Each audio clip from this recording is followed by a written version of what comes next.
इस सदन में सौरभ भारद्वाज जी ने जो प्रस्ताव रखा है वो बहुत महत्वपूर्ण है और बात सिर्फ दिल्ली सरकार या आम आदमी पार्टी या केजरीवाल जी की नहीं है, बात इस विधानसभा की भी है। इस संविधान ने, ये हमारे देश का संविधान है जो बाबा साहब ने हमको दिया है, और इस संविधान ने ये विधानसभा बनाई है और इस संविधान ने इस विधानसभा की कुछ जिम्मेदारियां दी हैं और कुछ अधिकार दिए हैं। ये जो चर्चा आज सौरभ जी के रिजोल्यूशन पर हो रही है, जो प्रस्ताव पर हो रही है, और जिस पे अभी सभी सदस्यों ने अपने अपने फैक्ट्स रखे और विजेंद्र गुप्ता जी ने भी अपनी समझ रखी, तो या भाजपा की समझ रखी मैं कहूँगा, ये इसलिए महत्वपूर्ण है कि हम इस संविधान को कितना मानते हैं। अगर हम बाबा साहब के बनाए देश के लिए इस संविधान को मानते हैं तो हमें मानना पड़ेगा कि इस संविधान की दूसरी सूची में एंट्री 5 पर जो लोकल गवर्नेंस शब्द लिखा है वो बाबा साहब ने इसलिए लिखवाया था कि देश में जो म्युनिसिपल बॉडीज होंगी उनके बारे में निर्णय लेने का अधिकार, या उनमें कहीं भी कोई जहां गवर्नमेंट की बात आएगी तो वहां केंद्र सरकार निर्णय नहीं लेगी, राज्य सरकार निर्णय लेगी। म्युनिसिपल गवर्नेंस के निर्णय म्युनिसिपल गवर्नेंस में होने चाहिए, स्टेट गवर्नेंस के स्टेट गवर्नेंस में होने चाहिए, म्युनिसिपल हाउस के म्युनिसिपल हाउस में होने चाहिए, लेजिस्लेचर के लेजिस्लेचर में होने चाहिए। लेकिन साथ साथ बाबा साहब ने इस संविधान में लिस्ट 2 में 5वें नंबर की एंट्री में लोकल गवर्नेंस को रखा है। वो इसलिए रखा है कि इस विधानसभा के पास लोकल गवर्नेंस के बारे में, जैसे ये विधानसभा लोकल गवर्नेंस के लिए फंड देती है, ऐसे ही इस विधानसभा से निकली हुई सरकार लोकल गवर्नेंस के बारे में जो भी निर्णय लेना पड़ेगा वो लेगी। लोकल गवर्नेंस ट्रांसफर्ड सब्जेक्ट है, लोकल गवर्नेंस रिजर्व सब्जेक्ट नहीं है। अगर एलजी साहब को इंटरवीन करना है, और अभी हमारे जो अभी बहुत प्यार से कह रहे थे भाई मैं छोटा भाई मानता हूं, तो मैं भी बड़ा भाई मान के कहना चाहता हूं कि जरा बाबा साहब के इस संविधान का आदर करते हुए एलजी साहब को समझाइए कि आप लोकल गवर्नेंस थोड़े ही हैं। म्युनिसिपल डिसीजन तो म्युनिसिपल काउंसिल में होंगे, लेकिन उससे ऊपर अगर कोई डिसीजन होना होगा तो लोकल गवर्नेंस ट्रांसफर्ड सब्जेक्ट है, वो दिल्ली की चुनी हुई सरकार के हाथों में। सारे सदस्यों ने भी बात रखी, कई सारे तथ्य रखे। इससे एक बात साफ हो रही है कि, और जितने तथ्य रखे यहां पे जो इस रिजोल्यूशन में भी हैं, वो इस बात का प्रमाण है कि दिल्ली के लेफ्टिनेंट गवर्नर साहब इस समय ना तो लोकतंत्र को मान रहे हैं, ना एलजी साहब संविधान को मानने को तैयार हैं, ना एलजी साहब संविधान पीठ के निर्णय को मानने को तैयार हैं। ना वो लोकतंत्र को मान रहे हैं, ना वो संविधान को मान रहे हैं, और ना संविधान पीठ के निर्णय को मान रहे हैं। एलजी साहब भूल गए कि वो कबीले के सरदार नहीं है, वो कबीला युग में किसी कबीले के सरदार नहीं है। एलजी साहब ये बात भूल गए कि वो इस संविधान के तहत बने हुए एलजी हैं, वो किसी कबीले के सरदार नहीं है। दुर्भाग्यपूर्ण है, और सारे सदस्यों ने इस बात को दोहराया है, और विजेंद्र गुप्ता जी ने भी उसको अंडरलाइन किया है कि हां एलजी साहब ने किया है ये काम। वो ये नहीं कह रहे नहीं किया, वो कह रहे किया है, और सारे सदस्य कह रहे हैं कि ये किया है। इस संविधान में नहीं लिखा कि उनको ये करना है। एलजी साहब एक ऐसे कबीले के सरदार के रूप में काम कर रहे हैं जिसको कबीले का सरदार बना के कोई दूसरा बड़ा सरदार कह देता है भाई अब इस कबीले पे जुल्म करना तुम्हारा काम है, इस कबीले में रहने वाले लोगों के जिंदगी हराम करना तुम्हारा काम है। ऐसे कबीले के सरदार के रूप में एलजी साहब काम कर रहे हैं। ना वो संविधान को मान रहे हैं, ना संविधान की पीठ को मान रहे हैं, ना लोकतंत्र को मान रहे हैं। जैसे कबीलों पे हमने तो देखा नहीं साहब, हम तो लोकतंत्र में पैदा हुए हैं, पर कबीलों पे बड़ी फिल्में, डॉक्यूमेंट्रीज, वीडियो देखें कबीलों के राज के। वहां कबीलों का एक बिगड़ा हुआ सरदार होता है जो चाबुक लेके और अपने नए नए तरीके से दादागिरी चलाते हुए, तानाशाही चलाते हुए अपने बड़े सरदार को खुश करने में लगा रहता है। तो अभी दिल्ली के एलजी साहब भी अपने बड़े सरदार को खुश करने के लिए यहां दिल्ली के लोगों पर अत्याचार कर रहे हैं। वो भूल गए कि उनका काम अपने बड़े सरदार का हुक्म बजाना नहीं है, उनका काम है इस संविधान का हुक्म बजाना। इस संविधान में हुक्म लिखा हुआ है एलजी के लिए, उनका काम ये है। उनका काम बड़े सरदार का हुक्म बजाना नहीं है, किसी कबीले के सरदार की तरह। तीनों मामलों में जो यहां पे सदन में उठाए गए, और लगातार मेरे पास तो ऐसे इतने सारे मामले हैं और इस सदन में बार बार उठाता रहा हूं। कल मुख्यमंत्री जी ने भी जिक्र किया कि उन्होंने संविधान का अपमान किया है एलजी साहब ने। उसमें एलजी साहब ने संविधान का अपमान करने में कोई कसर नहीं छोड़ रखी। एलजी साहब ने लोकतंत्र का अपमान करने में कोई कसर नहीं छोड़ रखी।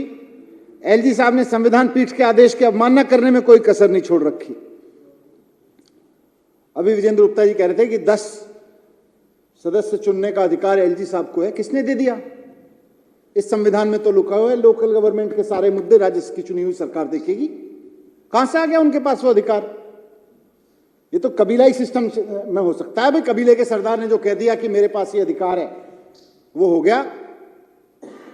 संविधान में तो नहीं लिखा हुआ। संविधान में तो लिखा हुआ है चुनी हुई सरकार भेजेगी। संविधान में लिखा हुआ है कि चुनी हुई सरकार के निर्णय पर अगर एलजी साहब को कोई आपत्ति है तो वो अपनी सरकार को बताएंगे पहले। सरकार फिर भी उनकी ओपिनियन से सहमत नहीं होती तो वो डिफरेंस ऑफ ओपिनियन देके केंद्र सरकार के पास भेज सकते हैं। उनके पास तो ये अधिकार ही नहीं है कि वो 10 सदस्य बना सकते हैं। कहां से आ गया उनके पास ये अधिकार? अभी उन्होंने कहा एडमिनिस्ट्रेटर शब्द।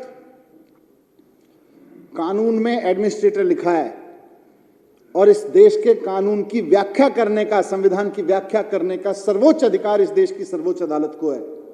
और इस देश की सर्वोच्च अदालत ने 1998 में बता दिया था कि दिल्ली में एडमिनिस्ट्रेटर का मतलब है कि एलजी जो चुनी हुई सरकार की एड एंड एडवाइस पे काम करेंगे। केवल और केवल, विजेंद्र गुप्ता जी पढ़ लीजिएगा, पढ़ने का समय आपकी पार्टी आपको देती नहीं है और पढ़े लिखे लोगों का कोई सम्मान उम्मान भी नहीं करती है आपकी पार्टी। केवल हवाई जहाज से क्या गेट खोल दिया था, कौन सा वाला, इमरजेंसी गेट खोलने वालों पे, हवाई जहाज में बैठे हुए लोगों के ऊपर, है ना, पानी गिराना है उनके ऊपर, बदतमीजी करने वालों पे आपकी पार्टी सम्मान देती है, पढ़ने लिखने वालों को देती नहीं। पर फिर भी मैं कह रहा हूं आप पढ़िएगा। देश की सर्वोच्च अदालत ने 1998 में जस्टिस लाहौटी साहब ने पहावा केस, बड़ा मशहूर पहावा केस है दिल्ली के संदर्भ में, पहावा केस में लिख रखा है कि एलजी एडमिनिस्ट्रेटर का मतलब है एलजी और उनके पास एडमिनिस्ट्रेटर हो या एलजी हो,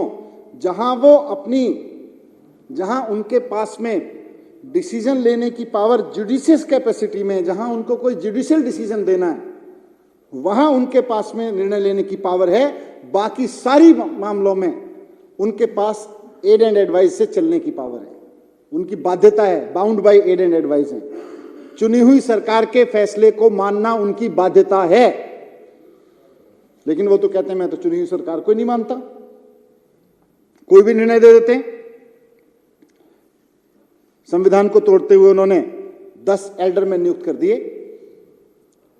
संविधान में लिखा हुआ है कि 10 एल्डरमैन या 10-20 एल्डरमैन जितने भी होंगे, पहले उससे पहले भी होते थे, एल्डरमैन तो पहले भी होते थे, लेकिन हमेशा एल्डरमैन बनाने का प्रस्ताव दिल्ली की चुनी हुई सरकार ने भेजा। जब इनकी सरकार थी तब भी चुनी हुई सरकार ने भेजा, जब कांग्रेस वालों की सरकार थी तब भी चुनी हुई सरकार ने भेजा, और इस साल से पहले आम आदमी पार्टी की सरकार ने लगातार भेजा। हमेशा चुनी हुई सरकार से प्रस्ताव गए और हमेशा एलजी ने उसको एड एंड एडवाइस को बाउंड उसको फॉलो किया, चुनी हुई सरकार की। लेकिन यह देश में पहली बार हो रहा है कि चुनी हुई सरकार से तो एड एंड एडवाइस मानने की बात छोड़ो, पूछो ही मत। एक रात सुबह सुबह उठेंगे, भाजपा मुख्यालय से भाजपा के 10 कार्यकर्ताओं की लिस्ट आएगी, उस पर एलजी साहब अधिकारियों को असंवैधानिक आदेश देंगे, संविधान की अवमानना करते हुए असंवैधानिक आदेश अधिकारियों को देंगे कि अगर तुम मेरे कहने पर यह लिस्ट जारी नहीं करोगे, नोटिफाई नहीं करोगे तो सस्पेंड कर दूंगा सुबह तक। अब बेचारा अधिकारी क्या करेगा, सस्पेंड हो या एलजी का असंवैधानिक डर को माने। सस्पेंड होने के डर से अधिकारियों ने एलजी साहब के उस इलीगल ऑर्डर को, असंवैधानिक ऑर्डर को माना कि साहब कर देते हैं, नोटिफिकेशन जारी करना है। तो एलजी साहब ने असंवैधानिक आदेश देते हुए अधिकारियों को असंवैधानिक तरीके से अधिकारियों से मनवाया कि नहीं तो सस्पेंड कर दूंगा, नहीं तो नोटिफिकेशन जारी कर दूं। तो यह हरकत हो रही है। संविधान के अनुसार एलजी साहब के पास में केवल इतनी पावर थी कि चुनी हुई सरकार के 10 नाम लेते, चुनी हुई सरकार 10 नाम भेजती, 10 नाम लेते। अगर उनको लगता था कि ये लोग नहीं होने चाहिए तो वो चुनी हुई सरकार को कहते हुए मेरे हिसाब से 10 लोग नहीं होने चाहिए। चुनी हुई सरकार फिर भी उनकी बात नहीं मानती, तब जाके उनको ये अधिकार था कि वो सेंट्रल गवर्नमेंट को भेजते, बताओ भाई क्या करें, चुनी हुई सरकार मेरी बात नहीं मान रही, और तब तक के लिए कुछ आदेश दे सकते थे। उनके पास केवल इतना अधिकार है, उनके पास निर्णय लेने का अधिकार नहीं है, ओपिनियन देने का अधिकार है। दुर्भाग्यपूर्ण यह है कि एलजी साहब निर्णय लेने लगे, उनके पास में निर्णय लेने का संविधान में कोई अधिकार ही नहीं है। उनके पास केवल और केवल अपनी राय देने का अधिकार है, एड एंड एडवाइस पर। उन्होंने नियुक्त कर दिए एल्डरमैन। अभी यहां बात हो रही थी कि किस तरह से हज कमेटी की मेंबर बना दी एक ऐसी पार्षद जो अभी पार्षद भी नहीं बनी है, शपथ भी नहीं हुई है, पर क्योंकि जो अमानत भाई ने कहा कि कांग्रेस का वोट चाहिए, उनको कांग्रेस का वोट चाहिए, इसलिए असंवैधानिक रूप से एलजी साहब एक सुबह उठते हैं, भाजपा मुख्यालय से नाम आता है, भाई ये कांग्रेस की पार्षद हैं, हमारी और कांग्रेस की तो पुरानी रिश्तेदारी है, इनको हज कमेटी की मेंबर बना दो। तो वो चुनी हुई सरकार से नहीं पूछते। जैसे 10, मैं यूडी मिनिस्टर हूं, यूडी विभाग देख रहा हूं, मेरी जिम्मेदारी थी कि मैं 10 नाम उनको भेजता, मुख्यमंत्री जी से अप्रूव करा के, उसके बाद उनको देखने चाहिए थे एल्डरमैन के, उस पर ओपिनियन देनी चाहिए थी। वैसे ही रेवेन्यू मिनिस्टर बैठे हैं, हज कमेटी के नाम यहां से जाते हैं, रेवेन्यू डिपार्टमेंट से हर साल जाते हैं, हमेशा जाते हैं, और अब तक दिल्ली के इतिहास में हमेशा रेवेन्यू मिनिस्टर से होते हुए फाइल चीफ मिनिस्टर साहब से होते हुए प्रपोजल गए हैं। लेकिन पहली बार अचानक एलजी ऑफिस से, भारतीय जनता पार्टी के मुख्यालय से एक चिट आती है, उस पर्ची से नाम उठा के फिर से चीफ सेक्रेटरी को, अधिकारियों को कहा जाता है कि सुबह तक ऑर्डर हो जाना चाहिए, नहीं तो सस्पेंड कर देंगे। अब बेचारा अधिकारी क्या करेगा, सस्पेंड हो एलजी साहब के हाथों। तो असंवैधानिक आदेश मानने के लिए मजबूर किया जाता है अधिकारियों को, फिर उनसे नोटिफिकेशन कराया जाता है।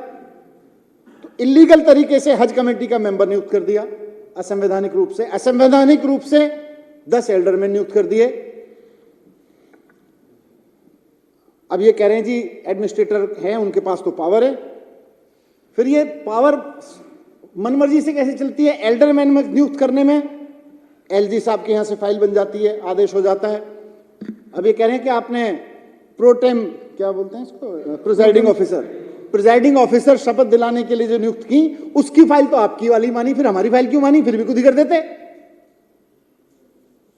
नहीं, वहां एक तरह से नियम का पालन करते हुए फाइल चली।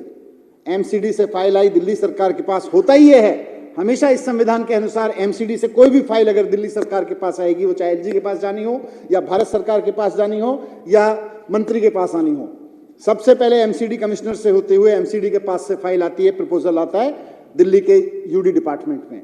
दिल्ली के यूडी मिनिस्टर से वो प्रपोजल होते हुए, चीफ मिनिस्टर से होते हुए अगर एलजी तक जाना होता है तो वहां जाता है। यही फॉलो हुआ उसमें। वहां से एक प्रपोजल आया, उसमें एक नाम आया, किसी, मुझे याद नहीं है किसी का, किसी एक पहली बार बनी काउंसलर का शायद पहले नाम आया था, शिखा राय का नाम आया था, पहली बार शिखा राय जी का नाम आया। अब मैंने एमसीडी से पूछा कि भाई ये शिखा राय जी को कितना अनुभव है, और परंपरागत रूप से सबसे सीनियर आदमी को बनाया जाता है, आप बता दीजिए नाम, कौन कौन लोग हैं। तो एमसीडी ने 4-5 लोगों के नाम बताए, साहब ये 7 बार के अनुभवी हैं, बाकी सब लोग 2-2, 3-3 बार के अनुभवी हैं। तो केवल और केवल यूडी मिनिस्टर ने एक नाम मुख्यमंत्री जी से अप्रूव कराते हुए एलजी के पास भेजा। एलजी साहब झूठ बोल रहे हैं कि उनके पास में 6 नाम आए। शर्म आनी चाहिए झूठ बोलते हुए इन लोगों को। एलजी साहब के पास केवल एक नाम भेजा गया। केवल दिल्ली सरकार ने, जो एमसीडी ने नाम दिए 4-5 नाम की, भाई इनके पास 3 साल का अनुभव है, इनके पास 2 साल का अनुभव है, इनके पास एक बार का अनुभव है, इनके पास 3 बार का अनुभव है, इनके पास में 7 बार का अनुभव है। 7 बार के चुने हुए पार्षद को शपथ दिलवाने के लिए प्रिजाइडिंग ऑफिसर बनाने का नाम, केवल एक नाम मैंने दिया है, मुझे पता है। झूठ बोल रहे हैं कि ये लोग 4 नाम दिए कि 5 लोग नाम दिए। एक नाम भेजा, उस पे भी, और एलजी साहब को पता था कि चुनी हुई सरकार के निर्णय को बदल रहे हैं। निर्णय मेरा था, निर्णय मुख्यमंत्री जी का था कि किसको बनाना है। एलजी साहब को केवल ओपिनियन देनी थी, उसमें उनके पास में अपॉइंट करने का अधिकार नहीं था, उनके पास में उसके निर्णय को बदलने का अधिकार नहीं था, उस पर निर्णय लेने का अधिकार नहीं था। एलजी साहब को ओपिनियन देनी थी। इन्होंने काफी बड़ी ओपिनियन बताई। अगर भारतीय जनता पार्टी के हेडक्वार्टर में इस तरह की कोई ओपिनियन थी और अगर उनको ओपिनियन ही दिलवानी थी तो एलजी साहब को ओपिनियन लिखवाते ना, उनसे निर्णय कैसे लिखवा दिया? संविधान तोड़ दिया आप लोगों ने। आप लोगों के पास में तो निर्णय लेने का अधिकार ही नहीं है। निर्णय लेने का अधिकार चुनी हुई सरकार के पास में है। आपके और आपके नियुक्त किए हुए एलजी के पास में केवल और केवल ओपिनियन देने का अधिकार है। जब मैंने एक नाम भेजा दिल्ली सरकार की तरफ से, एलजी साहब के पास में केवल और केवल एक ऑप्शन था, वो कहते जो ये यहां इन्होंने भारतीय जनता पार्टी ने अपनी ओपिनियन दी है उसको एलजी साहब की ओपिनियन बता के अगर ये फाइल पे लिखवाते तो मानते ही संविधान पर पालन हो रहा है। पर एलजी साहब ने संविधान को तो मानते ही नहीं। वो तो कहते संविधान तो ओपिनियन है, सुप्रीम कोर्ट तो ओपिनियन है, कानून तो मैं हूं। संविधान भी ओपिनियन देता है, सुप्रीम कोर्ट भी ओपिनियन देता है, केवल कानून तो एलजी साहब हैं। तो उन्होंने क्या किया? एलजी साहब ने निर्णय लिया, असंवैधानिक काम किया और उसके बाद फाइल मुख्यमंत्री जी को वापस नहीं भेजी, फाइल मंत्री को वापस नहीं भेजी, फिर से असंवैधानिक तरीके से निर्णय लेते हुए फिर चीफ सेक्रेटरी के पास फाइल भेजी और ऑर्डर दिया कि सस्पेंड कर दूंगा अगर ये ऑर्डर इंप्लीमेंट नहीं हुआ तो। और नीचे यूडी विभाग के अधिकारी बेचारे क्या करेंगे? उन्होंने फिर से शपथ लेने वाले अधिकारी की, प्रिजाइडिंग ऑफिसर की नियुक्ति को, तो असंवैधानिक रूप से निर्णय ले रहे हैं। उनके पास निर्णय लेने का कोई अधिकार नहीं, और सिर्फ निर्णय नहीं ले रहे बल्कि अधिकारियों को सस्पेंड करने की धमकी दे दे के अपने असंवैधानिक निर्णयों को इलीगल तरीके से इंप्लीमेंट करा रहे हैं, उनके नोटिफिकेशन जारी करा रहे हैं। एलजी साहब ये हरकत कर रहे हैं। थर्ड टियर ऑफ गवर्नेंस, इसीलिए मैं हंसा था इस बात पे। बोले थर्ड टियर ऑफ गवर्नेंस है, पैरेलल गवर्नेंस है, ऑटोनोमस गवर्नेंस है। भारतीय जनता पार्टी और ऑटोनोमस कहते हुए हंसते हुए अच्छे नहीं लगते, कहते हुए अच्छे नहीं लगते। ये लोग जब ऑटोनोमस की बात करते हैं तो हंसी आनी होती है। आपको संविधान ने, इस संविधान ने एलजी साहब को केवल और केवल 3 काम दिए और उन 3 कामों को नहीं कर रहे। पिछले 6 महीने के अखबार उठा के देख लीजिए, इंटरनेट पे खोज के देख लीजिए। 6 महीने से एलजी साहब के इस राज्य में या इनके इस राज्य में, और भी पुरानी में तो 6 महीने कह रहा हूं, 1 साल देख लीजिए, 2 साल देख लीजिए, 6 दिन देख लीजिए, इनको काम दिया है कि भाई आप पुलिस देखोगे यहां दिल्ली में, आप लॉ एंड ऑर्डर देखोगे। आप लॉ एंड ऑर्डर की हालत देख लो। एक लड़की को 12 किलोमीटर तक घसीटते हुए भारतीय जनता पार्टी का एक नेता लेके जाता है। एलजी साहब की हिम्मत नहीं होती कि खड़े होकर कह दें कि भारतीय जनता पार्टी के नेता ने गलत किया। एलजी साहब की हिम्मत नहीं होती कि जाके कहें उस बेटी के घर पे जाके कि बेटी, भारतीय जनता पार्टी के कार्यकर्ता ने गलत किया। नहीं कह सकते, क्योंकि उनको पता है मैं एक के लिए कहूंगा, बीजेपी का दूसरा नेता भी यही करते हुए पकड़ा जाएगा। नहीं कहेंगे। वो कार्य दिया है। संविधान ने कहा है कि पुलिस को देखो, तो पुलिस नहीं देखेंगे। संविधान ने कहा है पब्लिक ऑर्डर देखो, लॉ एंड ऑर्डर देखो, वो नहीं देखेंगे। संविधान ने कहा है कि जमीन देखो, वो नहीं देखेंगे। क्या देखेंगे? प्रिजाइडिंग ऑफिसर की नियुक्ति देखेंगे, एल्डरमैन देखेंगे। अरे इसमें लिखा हुआ है पुलिस देखो, लड़कियों की हालत खराब हो गई है दिल्ली में, चलना मुश्किल हो गया है लोगों का।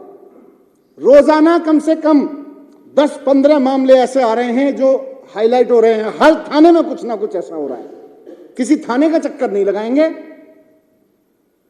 जाके दिल्ली सरकार के ट्रांसफर्ड सब्जेक्ट जो हैं उनमें जाके खड़े हो जाएंगे। जाके पिछले 6 महीने से आप उठा के देखिए एलजी साहब कहां कहां गए। एक दिन भी थाने नहीं गए। कभी सैर सपाटा करने चले गए हो तो मैं कहता नहीं फोटो खिंचवाने के लिए, लेकिन जहां जहां कोई घटना घटती है, आज मैं इस सदन के माध्यम से कहना चाहता हूं कि दिल्ली की जनता, एलजी साहब, आपसे अपेक्षा कर रही है।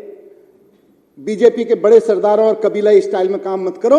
इस संविधान ने आपको जिम्मेदारी दी है कि पुलिस को ठीक करो। जाके पुलिस को ठीक करो ना।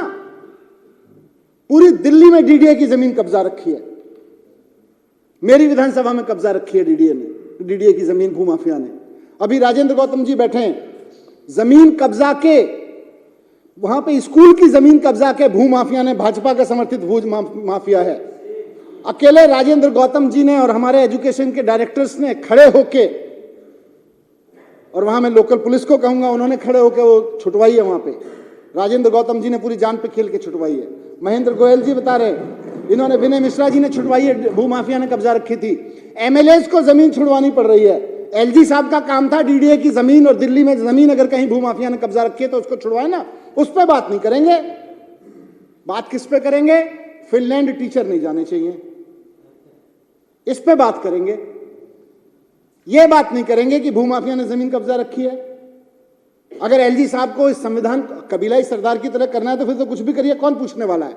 लेकिन संविधान के मुताबिक काम करना है। तो अभी महेंद्र गोयल जी ने बोला कि मैं एसीबी के पास चला गया, मैं डीसीपी के पास चला गया, मैं जॉइंट कमिश्नर के पास चला गया, मैं कह रहा हूं कि भाई गलत हो रहा है मेरी विधानसभा में, कोई रिश्वत देने की कोशिश कर रहा है, आप पकड़िए उसको, रंगे हाथों में पकड़वाने को तैयार हूं।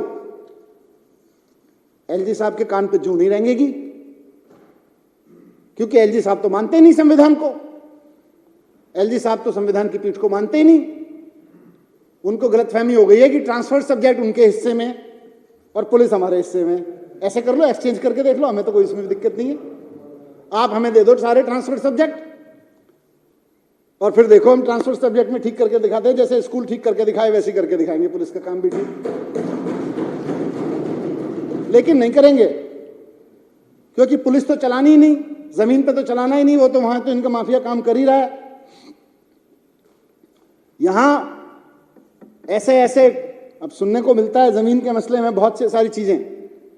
रातों रात भू माफिया दिल्ली में इतनी औकात में आ गया है कि रातों रात दिल्ली के दानिश अधिकारियों को, एडीएम को कहता है कि या तो मेरे हिसाब से काम कर दे, नहीं तो सुबह उस यहां से ट्रांसफर करवा दूंगा।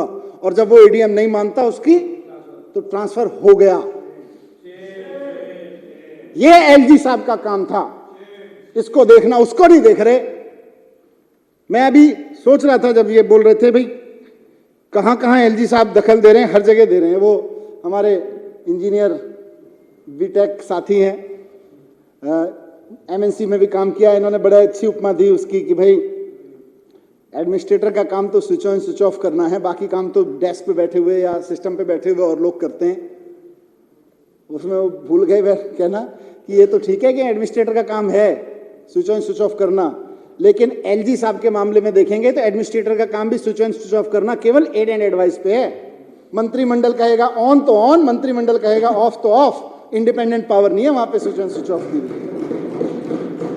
वो केवल ऑफ करके बैठे हुए हैं। वहां मंत्रिमंडल कह रहा है ऑन करो, मिनिस्टर कह रहे हैं ऑन करो, वो कह रहे हैं नहीं जी ऑफ। सब ठप, कोई काम नहीं होने देंगे, ना पुलिस के, ना जमीन के, ना शिक्षा के, ना टीचर ट्रेनिंग के, ना पेंशन के, ना डीजेबी के, कोई काम नहीं होने देंगे, सब ऑफ। ये एडमिनिस्ट्रेटर ऐसा हो गया, ऑफ ही आता है इसको, ऑन आता ही नहीं है। तो मैं सिंपल सी ये बात कहना चाहता हूं अध्यक्ष महोदय कि जो प्रस्ताव यहां पे हमारे साथियों ने रखा, चर्चा की, सौरभ जी ने रखा, वो उस सब से जुड़ा हुआ है। मतलब एलजी साहब ने क्या किया है पिछले, अगर 5 से, मैं इस सदन में कई बार बोल चुका हूं, कई विधायक बोल चुके हैं इस मुद्दे पे, मुख्यमंत्री जी बोल चुके हैं, लेकिन क्योंकि आज एलजी साहब की भूमिका पे बात हो रही है, तो एलजी साहब ना जमीन पे बात करेंगे, ना लॉ एंड ऑर्डर पे बात करेंगे, ना पुलिस पे बात करेंगे। किस पे बात करेंगे? सीसीटीवी नहीं लगने चाहिए, मोहल्ला क्लिनिक नहीं बनना चाहिए, जल बोर्ड के पैसे नहीं मिलने चाहिए,